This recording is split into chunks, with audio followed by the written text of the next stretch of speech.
Hello friends, BKC competitive class 2.0 को subscribe करें, share करें और लाइक करें। हम लोग वास्तविक संख्या भाग 2 डीवीडी गाइड प्रश्न संख्या 22 से हम लोग सॉल्व करते हैं। ऑब्जेक्टिव टाइप के प्रश्न है और बहुत ही डीवीडी गाइड का जो क्वेश्चन है अच्छा है, इसके बाहर नहीं आता है। ये मेरा गारंटी है कि अगर सभी वीडियो आप लोग देख लेते हैं और तैयारी कर लेते हैं तो एक भी प्रश्न जो है मैथ सब्जेक्टिव का बाकी नहीं रहेगा। महत्तम समावर्तक पी क्यू और लघुत्तम समावर्तक पी क्यू बराबर है, तो पी इसका ऑप्शन दिया है पी गुना क्यू और पी बटा Q, P square Q square P बटा क्यू।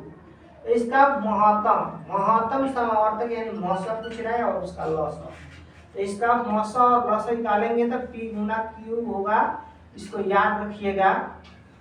दो धन पूर्णांक ए और बी के लिए मौसा, कुछ प्रश्न ऐसा होता है जिसको मैंने याद कर लेंगे, नहीं तो सॉल्व करने के चक्कर में बहुत ज़्यादा समय लग जाएगा। इसलिए आसान है, इसको याद करने में कोई दिक्कत नहीं है। दो धन पूर्णांक ए और बी के लिए मौसा ए बी लॉसा फिर है ए बी बराबर होता है, इसका मान जो होगा एक होगा। इसे ए और बी ऐसा प्रश्न आए तो आंख मूंद कर मार देना है एक मौसा और लॉसा, यानी ए बी के मौसा को आ रहा है और सबके पास एक साइलेंट है, उसको सॉल्व करेंगे तो इसका आंसर जो आएगा वह एक आएगा। नेक्स्ट प्रश्न है, दो संख्याओं मौसा 27 लौसा 162, यदि उनमें एक संख्या 54 है तो दूसरी संख्या क्या हो। एक संख्या यानी पहली संख्या है, इसका एक फॉर्मूला होता है। दूसरी संख्या पूछा है तो दूसरी संख्या बराबर होता है पहली नहीं, मौसा गुने लौसा, मौसा गुने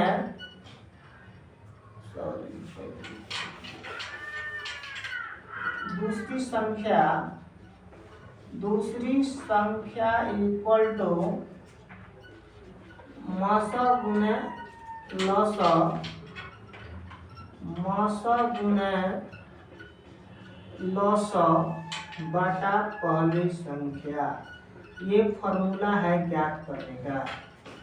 तो मौसा हो गया 27 और लौसा हो गया 162 और दूसरी संख्या हो गया 54। कटाएंगे 27 से कम 27, 27 दूनी 54, 2 से कटाएंगे 2 8 16, 2 से कम 2 बराबर 81। ऑप्शन डी हो गया।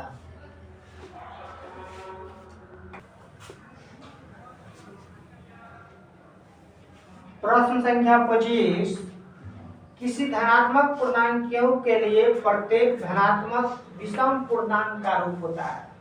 विषम पूर्णांक यानी इसका ऑप्शन 6 क्यूब और +1 ऐसा, इसलिए इसका ऑप्शन सी हो गया। इसको याद भी रख सकते हैं आप लोग। 6 क्यूब +1 जो है वह एक विषम धनात्मक पूर्णांक है। प्रत्येक परिमेय संख्या होती है। 26 नंबर प्रश्न है, प्रत्येक परिमेय संख्या होती है एक प्राकृतिक संख्या, एक पूर्णांक संख्या, एक पूर्ण संख्या।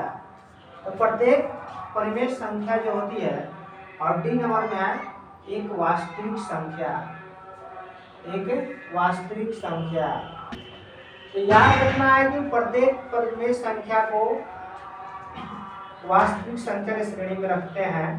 वास्तविक संख्या का मतलब परिमेय संख्या और अपरिमेय संख्या आता है। परिमेय संख्या और अपरिमेय संख्या के समूह को क्या कहते हैं? वास्तविक संख्या कहते हैं। इसलिए प्रत्येक परिमेय संख्या जो है प्राकृतिक ना होगा, ना पूर्णांक होगा, ना पूर्ण संख्या होगा, वास्तविक संख्या होगा। 22/7 कौन संख्या है? बाटा में है, बाटा में है, इसलिए यह कौन संख्या हो गया? परिमेय संख्या हो गया। बात क्लियर है? बाटा में कोई चीज है परिमेय संख्या होगा। दो लगातार संख्याओं का मौसा है, दो लगातार संख्याओं का मौसम, दो लगातार कौन संख्या ले सकते हैं? 1 2 या 3 4, क्या लीजिएगा?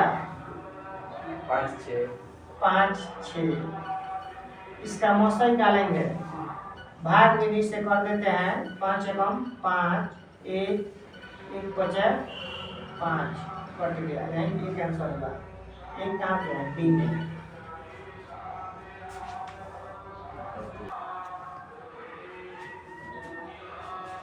यदि ए और बी अभाज्य संख्या है तो ए और बी का लॉस होगा। तो ए और बी का क्या निकलना है? लॉस निकलना। तो ए और बी में गुना करेंगे तो क्या निकलेगा? ए बी निकलेगा। ए और बी में जब गुना करेंगे ए बी और इसलिए इसका आंसर हो गया सी। क्लियर है? ऐसा अगर प्रश्न आ गया बी और सी अभाज्य संख्या है तो बी और सी का लॉस हो जाएगा। ऐसा ही मान गुना कर देंगे। इस तरह के क्वेश्चन होते हैं, जो भी होगा एबीसीडी के लेटर उसमें गुना करेंगे तो क्या होगा? ए बी प्राप्त होगा। नेक्स्ट प्रश्न है, निम्नलिखित में कौन सी संख्या कौन सी अभाज्य है? अभाज्य कौन संख्या है जिसमें कौन पहाड़ा से भाग नहीं लगे, उसी को अभाज्य संख्या कहते हैं। वहाँ पे एक छूट गया। तो 27, 35, 13, 56 कौन अभाज्य संख्या? अब इसमें भी भाग लग जाएगा 3 से 9 से, नहीं होगा अभाज्य संख्या। इसमें भी भाग लग जाएगा 5, 7 से, अभाज्य संख्या नहीं है। 13 से भाग क्या होगा? नहीं लगेगा। 13 में किसी संख्या से एक और स्वयं में छोड़कर अन्य किसी संख्या से भाग नहीं लगता है, उसी संख्या को अभाज्य संख्या कहते हैं। तो 13 में किसी अन्य से नहीं लगेगा। इसका आंसर क्या होगा? 13। 45 और 60 का मौसा निकालना है। 45 और 60 का मौसा, इसको भाग विधि से हम लोग ज्ञात कर लेंगे। 45 में 60 से भाग लेंगे। 45 से कम 45, 15, फिर 45, 15 यही 45 कट गया, यही 15 आंसर हो गया। ऑप्शन डी है।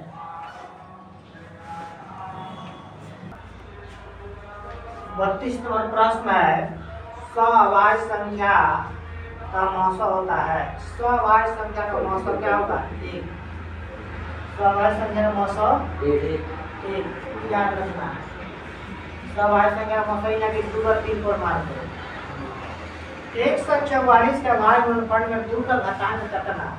2 के घातांक का मतलब हुआ कि इसका 2 कितना बड़ा है? गुणनफल कितने हैं? 144 के है तो 2 7 14, 2 दूनी 4, 2 तीन 6, 36, 2 से 18, 2 से 9, 3 तिरका 9, 3 एकम 3।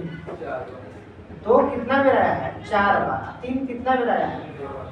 तो 3 के नहीं पूछ रहा है, ध्यान दो। 2 कितना बार? इसमें 2 और 3 दोनों आ रहा है, 3 का नहीं पूछ रहा है। 2 कितना बड़ा है? 4 पे। तो यही ऑप्शन इसका सी हो गया। 34 नंबर प्रश्न है, किसी पूर्णांक p के लिए प्रत्येक सम पूर्णांक का रूप होता है। सम पूर्णांक यानी डी हो जाएगा। सम यानी 2 है। सम देख लेंगे। निम्नलिखित में कौन सा अभाज्य संख्या है?